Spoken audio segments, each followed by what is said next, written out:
ऊर्जा साधने या धड्याच्या पुढच्या विभागामध्ये आता आपण प्रवेश करतो. चला तर विद्यार्थी मित्रांनो, आपल्याला इथं 4 मनुष्य दिसतायत जे काहीतरी बनवत आहेत, काहीतरी तयार करत आहेत. तर पहिल्या आकृतीमध्ये आपण बघतोय की आचारी चुलीवर अन्न शिजवत आहे. एक मोठी मोठी पातेली आहेत आणि त्याच्यामध्ये तो ढवळून ढवळून खाली शेगड्या आहेत आणि त्याच्यामध्ये तो काहीतरी पदार्थ बनवत आहे. दुसऱ्या छायाचित्रात आपण बघतोय की बेकरीवाला ओव्हन मध्ये तयार केलेला भाजलेला पदार्थ, मग ते केक असतील किंवा काही पाव असतील, तर ते तयार करून तो तयार केलेला पदार्थ काढताना आपल्याला दिसतो. तिसऱ्या छायाचित्रामध्ये खालच्या बाजूला आपण बघतोय की कणीसवाला कणीस भाजत आहे, आणि म्हणजे भुट्टावाला आपण बोलतो ना, पावसामध्ये आपण खूप खातोय ते, तर ते भुट्टे तो भाजून बाजूला ठेवत आहे. आणि चौथ्या चित्रामध्ये आपल्याला गॅसवर अन्न शिजवताना एक मनुष्य दिसतो. तर आता आपण आपल्या पुढच्या विभागात प्रवेश करूया की त्याच्यामध्ये ह्याचा संदर्भ काय आहे. त्याच्यानंतर आपण बघतोय की ऊर्जा साधनांचा वापर करून आपण सगळं काही पुढील प्रकारची विद्युत निर्मिती आपल्याला करता येते. ह्याच्यातून आपल्याला कळालं की मग जसं की जलविद्युत आहे, औष्णिक विद्युत, अणुविद्युत, गर्भीय विद्युत इत्यादी. त्याच्यानंतर मग औष्णिक विद्युत निर्माण करताना ऊर्जा साधनांचा आपल्याला थेट वापर करावा लागतो, आणि यामध्ये ऊर्जा साधनांचं ज्वलन करून त्यातून निर्माण होणाऱ्या उष्णतेच्या आधारे विद्युत निर्मिती ही करता येते. मग अशाच प्रकारे गतिज ऊर्जेच्या आधारे देखील विद्युत निर्मिती ही करता येते. आता आपल्याला इथं अजून एक चित्र दिसतंय की एक महिला आहे आणि स्टोव्हवर त्या काहीतरी चपात्या करत आहेत. म्हणजे लाटणं दिसतंय, म्हणजे नक्कीच त्या चपात्या करत आहेत, बरोबर, ते आपल्याला दिसतंय. आणि ही सगळी काय आहेत तर ऊर्जा साधन आहेत, आणि त्यांचा आता आपण अभ्यास करत आहोत. तर करून पहा या अंतर्गत आकृती 9.6 ते 9.10 यातील चित्राच्या सगळ्या निरीक्षणावरून अन्न बनवण्यासाठी आपल्याला विविध ऊर्जा साधनांचा वापर केल्याचं लक्षात येईल.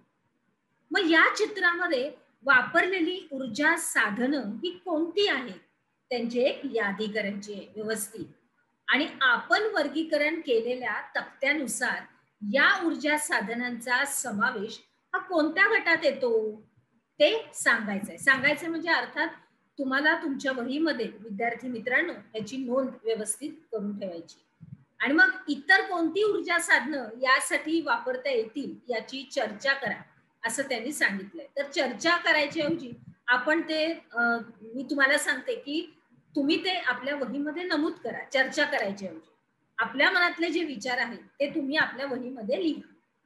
त्याच्यानंतर माहित आहे का तुम्हाला या अंतर्गत मानवाच्या या वाढत्या गरजेमुळं ऊर्जेची मागणी ही सतत वाढतच आहे. कारण आपल्याला वेगवेगळ्या प्रकारे आपल्या मनुष्याच्या मागण्या ह्या असतातच. मग त्याच्या आता पुढे बघूया की सौर ऊर्जा आणि पवन ऊर्जा ही साधनं ही सातत्यानं आणि सहजतेने अशी उपलब्ध आहे.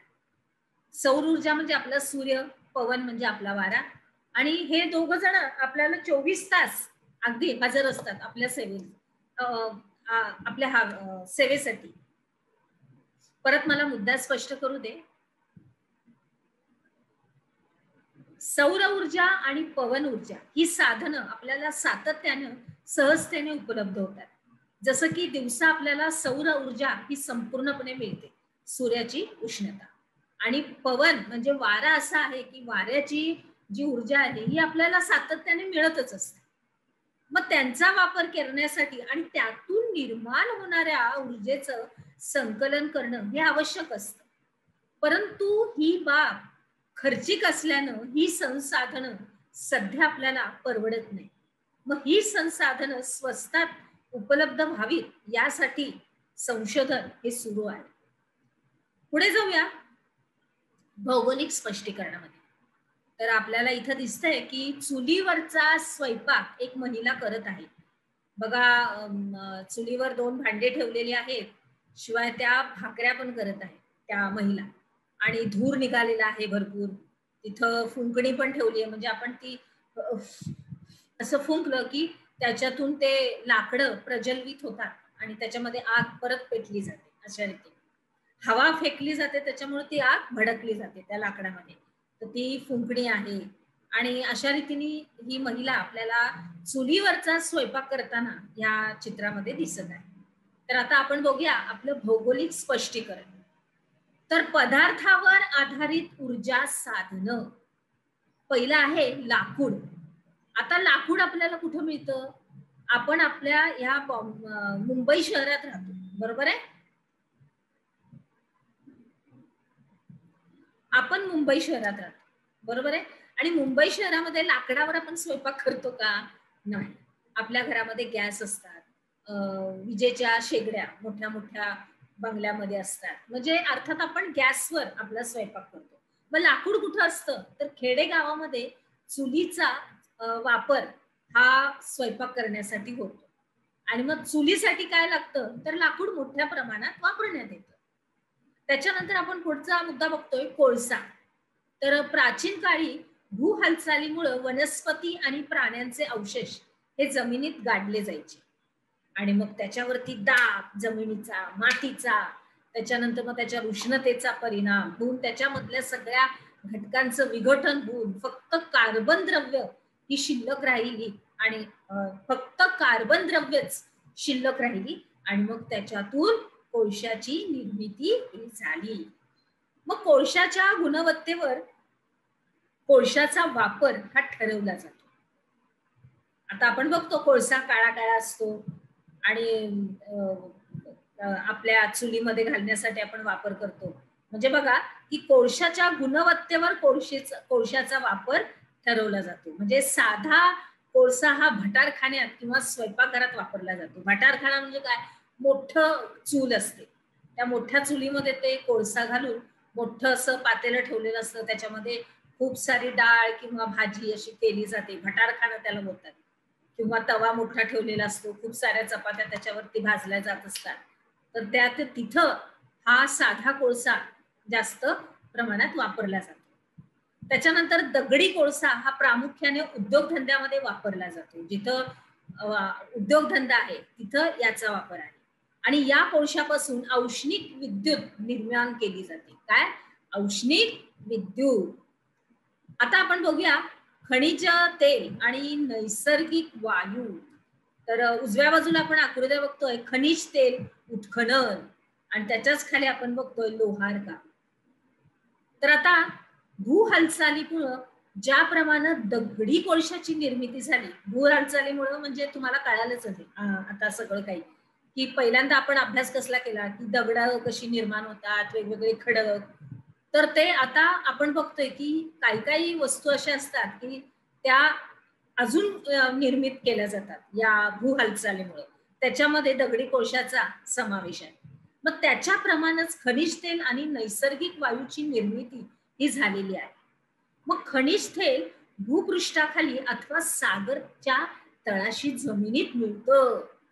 मग बहुतेक खनिज तेलाच्या विहिरीमध्ये नैसर्गिक वायूंचे साठे ही आढळतात आणि खनिज तेलाचे साठे हे मर्यादित स्वरूपात असतात. मग त्याच्या मानाने त्याची मागणी जास्त आहे, त्याच्यामुळं खनिज तेलाची किंमत ही जास्त आहे. खनिज तेल म्हणजे आपलं पेट्रोल, डिझेल, रॉकेल, एक असं अगदी घट्ट घट्ट घट्ट घट्ट घट्ट असा पदार्थ ह्याच्यातून खनिज तेलातून उत्खननातून काढला जातो आणि मग त्याचं विस्तृतीकरण होतं. मग त्याच्यामध्ये रॉकेल, डिझेल, पेट्रोल हे वेगवेगळं होतं. त्याच्यामध्ये हे खनिज तेल आहे. म्हणजे खनिज तेलाचेच हे सगळे प्रकार आहेत, म्हणजे बनवले जातात रॉकेल, डिझेल आणि पेट्रोल. मग खनिज तेलाच्या या काळसर रंगामुळं आणि त्याच्या जास्त किमतीमुळं या खनिजाला काळं सोनं असं सुद्धा म्हणतात.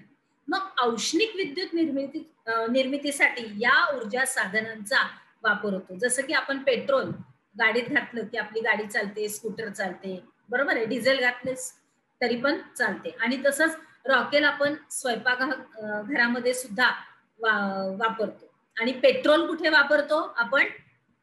गाडीमध्ये, बरोबर आहे. परत मला मुद्दा स्पष्ट करू दे विद्यार्थी मित्रांनो.